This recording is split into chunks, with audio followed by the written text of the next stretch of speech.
kasih ketika Robiah Al-Adawiyah dilamar oleh Syekh Hasan Basri. Robiah Al-Adawiyah menjawab, jawab 3 pertanyaanku, kalau engkau bisa menjawab maka aku akan menerima lamaranmu. Jadi Robiah kan kita kenal bersama salah satu wali perempuan yang agung. Hasan Basri juga wali yang sangat agung. Langsung diasuh oleh Ummu Salamah, salah satu istri Rasulullah. Apa ya Robiah pertanyaanmu? Pertama, ketika nanti di Padang Mahsyar aku menerima catatan itu, aku menerima dengan tangan kiri atau tangan kanan? Nggak bisa jawab. Yang kedua, timbanganku akan lebih berat sisi kini atau sisi kanan? Yang ketiga, apakah aku akan masuk surga atau masuk neraka? Hasan Basri adalah seorang salafus soleh, termasuk angkatan pertama, min auliyaillah, angkatan awal. Nggak bisa menjawab, nggak bisa menjawab. Dan saya yakin beliau juga beritibak pada Rasulullah dengan jawaban yang tadi gitu. Artinya apa? Ada nilai, ada ajaran, ada syariah yang ingin disampaikan, bahwa kita tidak boleh merasa sudah cukup, merasa sudah sampai, merasa sudah selesai dalam mengabdi kepada Allah. Kita tidak boleh tenang sebelum kita tahu jawaban atas 3 pertanyaan tadi, gitu kan. Jadi bayangkan Rasulullah dijamin maksum, dijamin masuk surga, diberi hak untuk memberi syafaat. Jika itu semua adalah sebuah kepastian, dipastikan oleh Allah pada saat itu, maka semua sahabat, ya, terus gak usah beribadah macam-macam, gak usah berbuat baik, nyedek Rasulullah wae. Kira-kira nek awake dhewe pada saat itu ada di sisi Rasulullah, mungkin mentalitas kita juga akan seperti itu. Terus pokoknya jaga nih syafaat Rasulullah, cedek-cedek terus karo Rasulullah. Kan tetap saja bahwa untuk mendapatkan syafaat harus menjalankan syariah ini dan sebagainya. Dan tentu beban itu jauh lebih berat dibanding umatnya gitu. Nah, kalau umatnya 5 waktu, ya Rasulullah 50 waktu sebagaimana perintah pertama. Kesalahan umatnya tidak boleh dilakukan oleh Rasulullah, jadi lebih berat gitu. Hitung-hitungannya beda,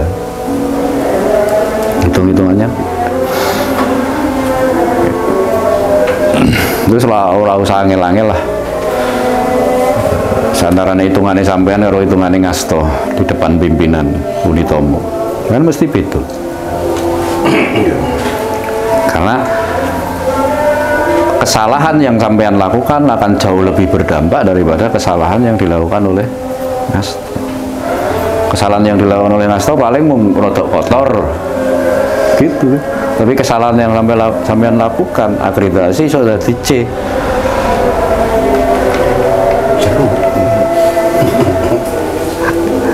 Jadi untuk mlebu surgane Unitomo bagi sampean lebih berat dibanding ngasto.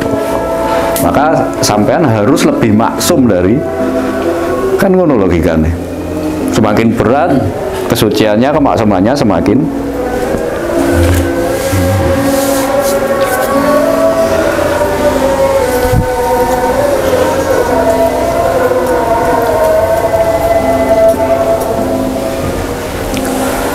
jadi mudah banget sebenarnya Pak Didi, bahwa Rasulullah maksum itu pun atas apa?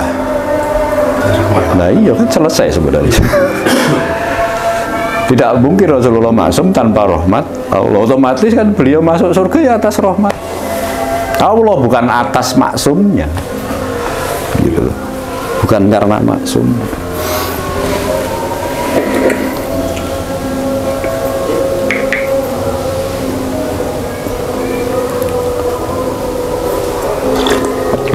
Ibaratnya kita pinter itu atas rahmat Allah. Jadi ketika kita sukses itu bukan karena kepintaran kita, tapi karena rahmat Allah yang membuat kita pintar.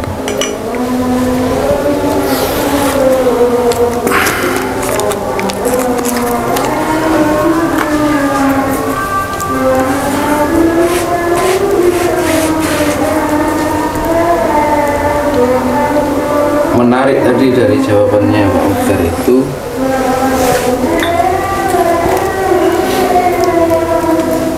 tadi itu kaget saya. Apakah sudah pasti bahwa kita tidak kehilangan iman pada saat kita diambil roh kita?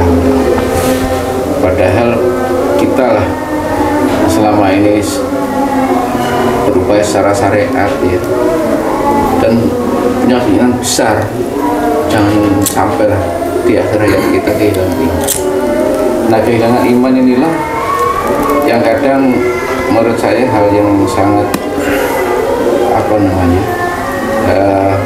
jauh ya dari pikiran kita. Apakah itu bagian daripada takdir Allah atau memang kesalahan kita dalam menentukan di akhir hayat kita? Ini kan penting bagi kita. Satu, jelas kita ya, jelas kita. Dan itu mulai bukan hanya soal penentuan ketika akhir hayat, tapi dalam proses, mulai kita berproses. Jadi baliknya neng ayat inamalu biniyah. Karena kan apik karo ketoke apik itu kan beda. Soleh karo ketoke soleh itu kan beda. Jadi ketika kita menjumpai orang yang dalam penglihatan kita soleh, tapi kemudian ternyata di akhir hayatnya kufur nikmat misalnya, kufur terhadap Allah, ya hakikatnya sebenarnya itu bukan soleh, tapi ketok soleh. Atau bahkan sebaliknya ini. Karena kan kita betul-betul, dan itu memang wilayah Allah ya, kita nggak tahu apa yang ada di kolbu setiap orang. Jadi ketika dia sholat itu seneng kolbu dia apa kan nggak ngerti, cuma dalam pandangan kita kan sholat gitu loh. Ketika kita menjadi orang baik-baik, sebenarnya apa yang ada dalam kolbu kita yang menjadi niat kita? Iya kan? Nah itu totoannya ya ketika di akhir tadi, begitu ini bukan lillah, ya pasti tercabut. Nah, ini berarti paesan kan gitu. Lipstick aja. Pasti terhad. Sebaliknya kita sering melihat orang yang dalam pandangan mata kita itu tidak beriman, tidak soleh, ora karu-karuan gitu. Tapi di akhir hayatnya penuh dengan tanda-tanda husnul khotimah. Banyak kita jumpai.